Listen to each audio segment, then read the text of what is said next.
100 দিনের কাজের পর এবার প্রধানমন্ত্রী আবাস যোজনায় বাংলায় 10 লক্ষ বাড়ি তৈরির অনুমোদন দিল কেন্দ্রীয় সরকার।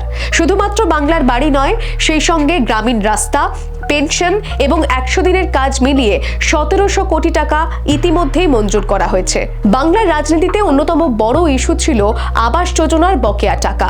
দুর্নীতির ভুরি ভুরি অভিযোগ তুলে 2022 সাল থেকে সেই বরাদ্দ টাকা বন্ধ করে রাখা হয়েছিল কেন্দ্রের পক্ষ থেকে।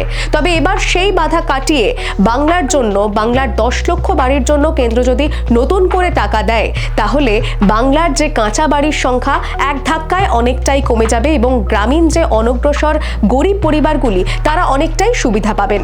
আবাসন ছাড়াও গ্রামীণ সড়ক যোজনায় 800 কোটি টাকা বরাদ্দ করেছে কেন্দ্রীয় সরকার। বিগত সরকার ভোটের ঠিক আগে পথশ্রী প্রকল্পে টাকা বরাদ্দ করলেও তাতে বিস্তর দুর্নীতির অভিযোগ ছিল।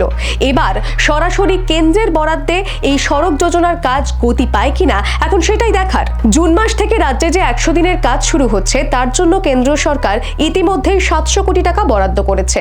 এছাড়াও পঞ্চায়েত দপ্তরের আওতায় গ্রামীণ পেনশন যে প্রকল্প রয়েছে, সেই প্রকল্পের জন্য 600 কোটি টাকা ইতিমধ্যেই অনুমোদন দেওয়া হয়েছে কেন্দ্রীয় সরকারের পক্ষ থেকে।